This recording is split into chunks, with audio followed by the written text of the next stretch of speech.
सरदार वल्लभ भाई पटेल की 150वीं जयंती पर जगदलपुर में निकाला जाएगा यूनिटी मार्च। प्रेस वार्ता में बस्तर सांसद महेश कश्यप ने दी जानकारी। लौह पुरुष सरदार वल्लभ भाई पटेल की 150वीं जयंती के अवसर पर सांसद महेश कश्यप ने जिला कार्यालय में प्रेस वार्ता ली।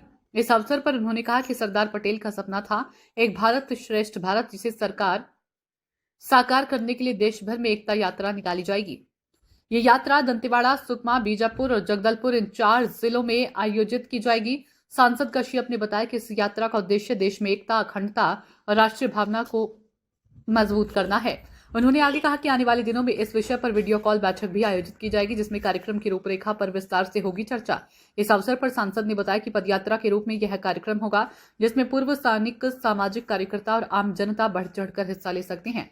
टुडे 24 न्यूज के लिए जगदलपुर से डिविजनल हेड सुनील साहू की रिपोर्ट। लौह पुरुष सरदार वल्लभ भाई पटेल जी के 150वीं जन्म जयंती के अवसर पर हमारे देश के यशस्वी प्रधानमंत्री मोदी जी के द्वारा यूनिटी मार्च के माध्यम से लौह पुरुष का जीवनी को, लौह पुरुष का जो उस समय का कृत्य को समाज के सामने और हमारे आने वाले भविष्य के सामने एक प्रकार से पहुंचाने के लिए इस यात्रा के माध्यम से आत्मनिर्भर भारत, विकसित भारत और हमारा देश बढ़ रहा है। तो इसीलिए लौह पुरुष का बहुत बड़ा योगदान है। लौह पुरुष जी ने जब तत्कालीन रियासतों को मिला करके भारत को एक बनाया था और उन्होंने अखंड भारत, एक भारत का उन्होंने सपना देखा था और उन्होंने इसका बहुत बड़ा योगदान लौह पुरुष सरदार वल्लभ भाई पटेल का था।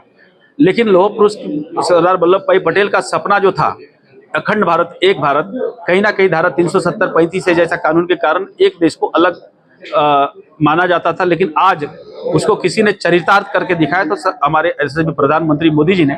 इसीलिए लौह पुरुष सरदार वल्लभ भाई पटेल जी का जो इस देश के लिए जो उनका योगदान है, इसको जन जन तक पहुंचाने के लिए ये कार्यक्रम करने का हमारा निर्णय है और इस यात्रा के माध्यम से हम सभी तक इस विषय उनका कृत्य को हम पहुंचाएंगे। एक अलग सवाल है।